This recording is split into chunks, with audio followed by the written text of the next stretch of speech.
Sobat Sehat Bayu Karta. Bertemu lagi dalam acara podcast Bayu Karta bersama saya Dr. Catherine. Seperti biasa, kalau acara podcast saya pastinya tidak sendiri nih. Saya ditemani oleh narasumber yang pastinya berkompetensi di bidangnya. Nah, untuk podcast kali ini kita ditemani oleh seorang dokter spesialis ortopedi. Nah, kalau dokter ortopedi nih, spesialis ortopedi, pasti kita tahu nih arah-arah pembicaraannya. Nah, mungkin supaya bisa lebih akrab juga nih, dokternya boleh langsung deh memperkenalkan diri sendiri nih. Halo Sobat Sehat Bayu Karta, perkenalkan saya Dr. Nia Irayati, MKes SPOT, dokter ortopedi yang bertugas di Rumah Sakit Bayu Karta. Kalau Sobat Sehat punya masalah di bidang tulang dan sendi, silahkan boleh datang ke Rumah Sakit Bayu Karta. Oke, nanti biar ketemu sih sama dokter Ira, nanti konsultasi. Nanti untuk jadwalnya kita spill di akhir aja ya dok ya, biar nanti teman-teman bisa tetap mantengin nih podcastnya ya sampai akhir. Nah oke dok, nah kita sekarang pastinya yang akan kita bicarakan ini terkait sama bidangnya dokter Nia ya. Nah cuma ini kaitan juga nih sebenarnya sama podcast yang kemarin, mungkin kalau teman-teman Sobat Sehat juga ada yang sudah menonton podcast kemarin oleh dokter Rian dengan dokter Ucu spesialis anestesi. Nah itu ada kaitannya nih pembahasan tentang nyeri gitu dok. Nah tapi mungkin ada juga Sobat Sehat yang belum menonton atau istilahnya mau mengingat kembali gitu ya dok ya. Kita mulai lagi aja dok ya untuk memperkenalkan sebenarnya nyeri ini apa sih dok? Nyeri kan biasa ya, kalau orang sakit pasti ada nyerinya lah ya gitu yang sering dikeluhkannya. Nyeri itu kondisi seperti apa dok? Betul, memang kita hidup ini nggak lepas dari nyeri ya. Nyeri itu suatu pengalaman sebenarnya. Pengalaman yang tidak menyenangkan yang dirasakan seseorang, sehingga orang tersebut tidak mau lagi merasakan perasaan itu. Nah, nyeri itu sendiri sifatnya personal dan subjektif. Jadi misalnya nih, Dokter Catherine bilang, aduh saya kesakitan nih sekarang. Tapi kalau kita lihat, kayaknya Dokter Catherine baik-baik aja, lebay deh gitu ya. Masa gitu aja sakit. Karena udah ada istilah lebay, sekarang semua lebay deh. Gitu ya, dok, ya. Iya. Nah, sedangkan persepsi nyeri ini, pengalaman nyeri ini yang dirasakan seseorang itu bisa dimunculkan karena memang misalnya ada masalah pada bagian tubuhnya. Misalnya di bidang saya nih, bedah tulang pada pasien yang mengalami cedera olahraga, cedera misalnya karena kecelakaan, bisa kecelakaan lalu lintas atau kecelakaan yang lain, atau misalnya luka kena tergores benda tajam atau benda tumpul, terbentur, maka sensasi itu muncul, pengalaman itu muncul karena adanya kerusakan dari organ tubuhnya gitu. Nah, sensasi ini akan diingat sama pasien tersebut bahwa ini adalah suatu pengalaman yang tidak menyenangkan oleh tubuhnya. Iya betul. Jadi itu dari respon seperti itu. Dan biasanya juga dipengaruhi nih dok oleh lingkungan sekitar, oleh emosionalnya, psikososial di sekitarnya yang membuat tambah tidak nyaman seperti itu. Oke. Tadi dokter Nia bilang perasaan tidak nyaman yang tidak ingin diingat. Makanya kalau orang patah hati juga sakit hati ya dok ya, kita sebutnya sakit gitu karena tidak enak dan tidak mau dirasakan lagi. Betul. Nah kalau misalnya nyeri itu kan macam-macam ya dok ya. Nah kalau di bidangnya dokter Nia sendiri tadi udah dibilang bisa dari cedera-cedera gitu. Sebenarnya spesifiknya tuh apa sih dok yang biasanya ya tadi yang dokternya bilang mengalami kerusakan sampai akhirnya timbul rasa nyeri itu gitu. Kalau di bidangnya dokternya tuh spesifiknya kemana nih dok, biar sobat-sobat sehat tuh tahu, oh kalau nyeri yang ini berarti saya harus ngelihatnya dokter ortopedi nih gitu. Ya itu betul banget nih Dokter Catherine, karena kadang-kadang nih pasien terlambat datang sampai ke dokter ortopedi, padahal memang sebenarnya penyakitnya, nyerinya, cederanya itu mesti ditangani lebih awal kalau pasien ini tahu kemana harus berobat gitu. Dan salah satunya contohnya seperti ini dok, banyak nih yang olahraga nih, suka olahraga, terus ternyata terkilir, keseleo, keseleo nggak cuman di pergelangan kaki ya, bisa juga di pergelangan tangan, di siku, atau di bahu, atau bisa juga nyeri lutut, itu paling sering. Biasanya pada usia lanjut atau dengan obesitas, hati-hati itu juga bisa bikin nyeri lutut. Pada perempuan yang sudah menopause juga nyeri lutut. Nah itu memang bisa datang ke dokter ortopedi untuk kita cari tahu solusinya, kira-kira apa nih penanganan yang cocok dengan kondisi nyeri yang dialami gitu. Oke, biasanya berarti melibatkan kalau cedera gitu kan, kalau otot, tulang gitu ya dok ya. Terus tadi mungkin sendi-sendi ya dok ya. Sendi. Oke. Jadi dan orang tua pun bisa ya dok, yang tadi seperti dokternya bilang mungkin karena sudah menopause jadi lebih gampang kurang kalsium di tulang-tulangnya juga gitu dok, kayak lebih gampang keropos seperti itu ya dok. Jadi bisa juga ke dokter Nia. Nah jadi kira-kira gambarannya seperti itu sih sobat sehat gitu. Nah kemudian dok, kalau tadi nyerinya udah kita rasakan, nah sebenarnya tuh gimana sih cara ngatasin nyerinya dok? Sebenarnya nyeri itu paling utama kita paling gampang adalah minum obat nyeri ya. Pertama itu. Cuman kalau hanya minum obat nyeri, rata-rata pasien hanya mengurangi rasa nyeri saat itu saja karena tidak tahu ya dok ya sebenarnya nih sumber nyerinya dari mana. Jadi cuma minum obat nyeri aja, apalagi sekarang banyak iklan atau obat-obat yang boleh dijual bebas termasuk obat nyeri, tinggal beli di warung terus diminum obatnya. Tapi ternyata akhirnya nyerinya ini berkelanjutan dan menjadi nyeri kronik seperti yang kemarin dibahas tuh dok di podcastnya dokter Ucu dan dokter Ian. Jadi kalau saya sih lebih baik datang ke dokter untuk mengetahui sebenarnya sumber nyerinya apa supaya obat atau penanganan yang diberikan untuk mengatasi nyerinya tepat. Iya. Biar ya jelas ya dok ya, karena kalau misalnya obat nyeri aja istilahnya misal ini titiknya, ini permukaan, dia hanya nyentuh permukaan ya dok ya buat ngilangin sebentar, nanti efek obat hilang ya sudah kembali lagi muncul ya dok ya kalau yang ininya tidak ditangani ya dok ya. Oke, kalau misalnya sudah berobat nih dok ke dokter, kira-kira pasti kan tapi biasanya dokter juga akan memberikan obat nyeri juga ya dok untuk menghilangkan atau mengurangi gejalanya gitu. Nah selain obat kira-kira apa lagi nih dok jenis-jenis terapinya? Oke, sebenarnya memang setiap pengobatan itu punya tahapan-tahapan ya dok ya. Mulai dari pemberian obat-obatan juga macam-macam, bisa lewat obat minum atau obat suntikan untuk mengurangi rasa nyerinya. Kemudian bisa juga dengan bantuan fisioterapi, terutama kalau ada cedera, nyeri akibat cedera yang tadi sudah saya jelaskan di bagian-bagian tubuh, bisa di otot, ligamen, sendi, itu bisa dengan fisioterapi. Dan kalau kita tahu penyebab nyerinya, misalnya pada cedera patah tulang, berarti memang pengobatannya adalah tindakan operasi.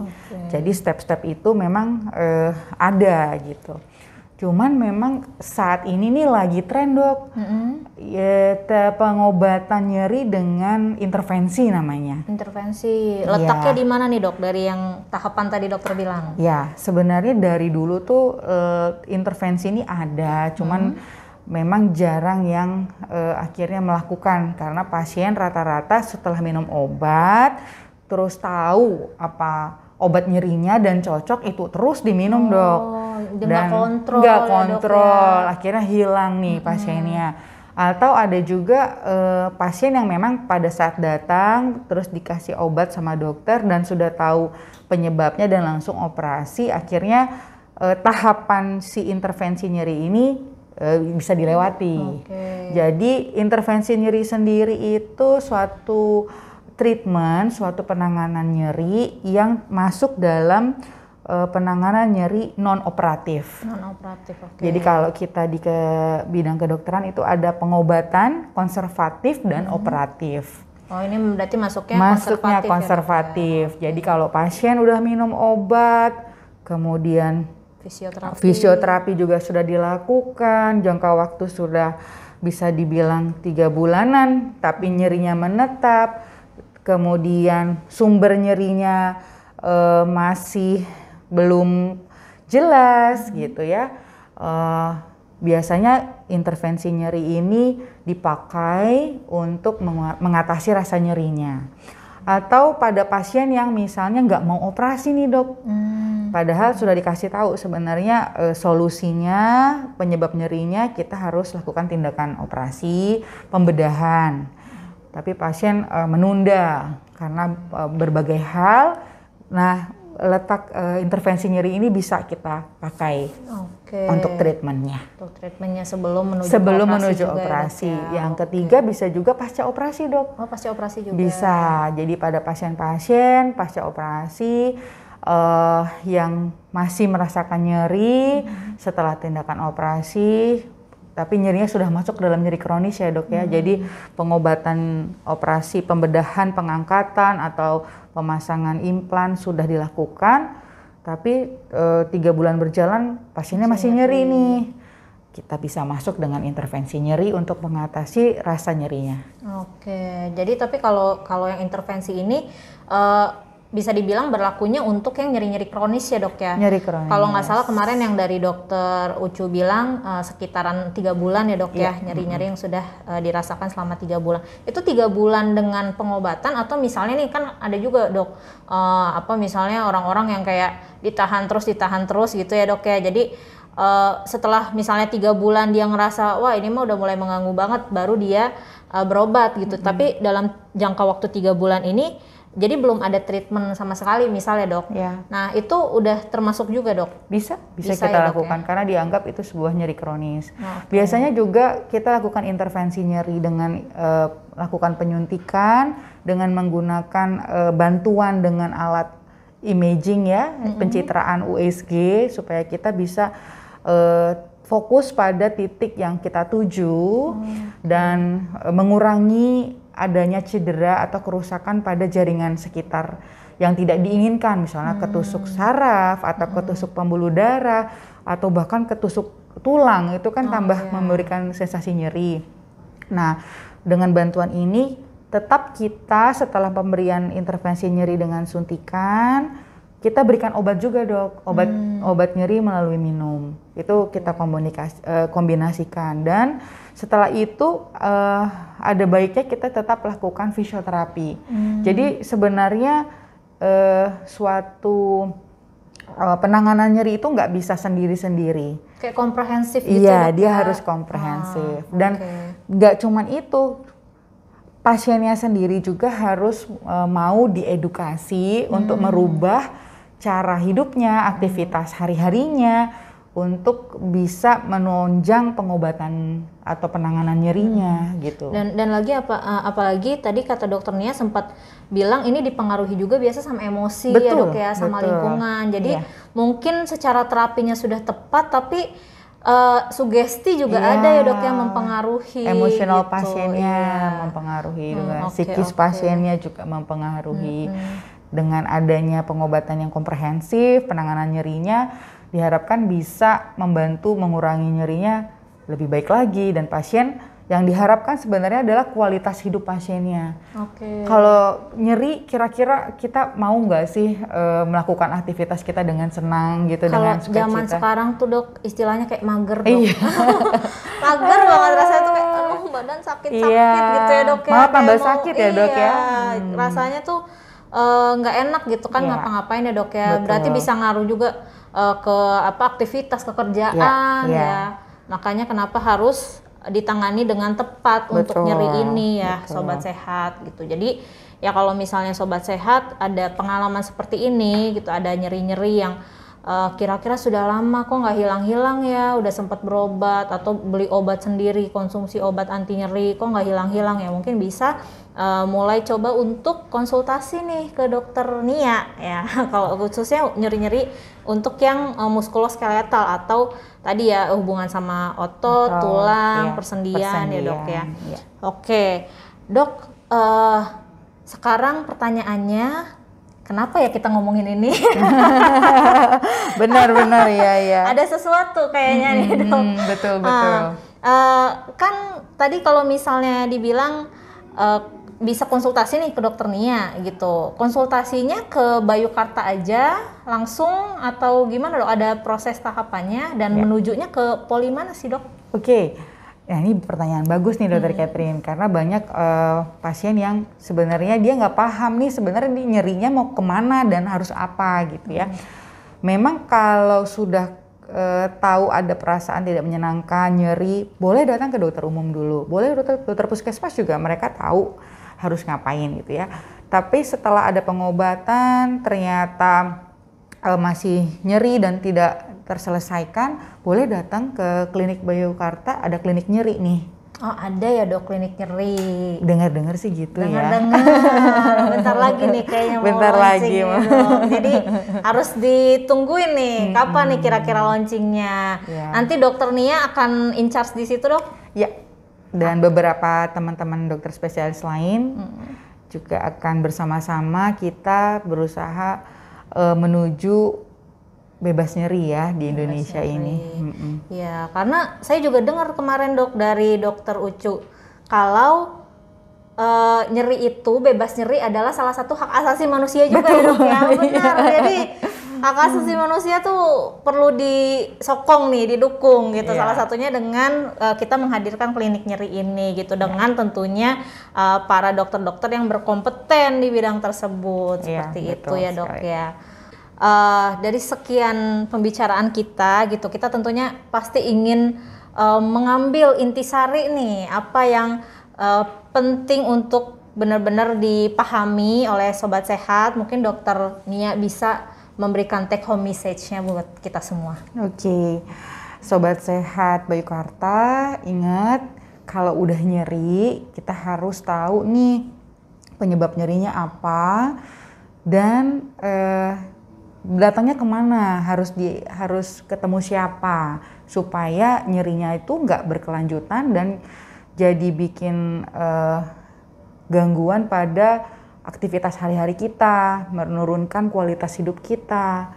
Dan dengan ketemu dengan orang yang tepat, kita bisa ketemu solusi penanganan yang benar sehingga nyeri bisa bebas dari kehidupan kita. Kira-kira itu. Oke, kita mendapatkan hak asasi kita. Betul. Bebas nyeri. Bebas nyeri. Oke, dok. Tadi nih mungkin yang udah ditunggu-tunggu sama Sobat Sehat juga.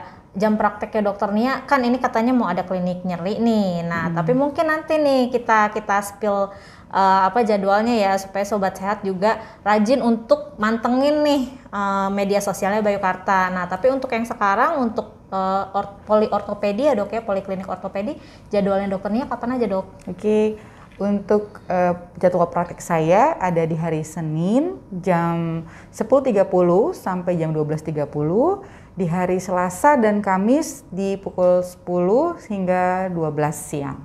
Oke, langsung jadi, aja ya. Iya, langsung aja teman-teman kalau misalnya memang butuh untuk konsultasi masalah terkait ortopedi ya bisa datang ke polikliniknya dokter Nia Irayati. Oke, mungkin sekian untuk podcast kali ini. Semoga bermanfaat ya Sobat Sehat sekalian. Terima kasih banyak untuk dokter Nia sudah memberikan informasi ilmu yang sangat berguna sekali untuk kita pastinya gitu. Nah, kalau Sobat Sehat sekalian merasa ini juga bagus, boleh dikasih like.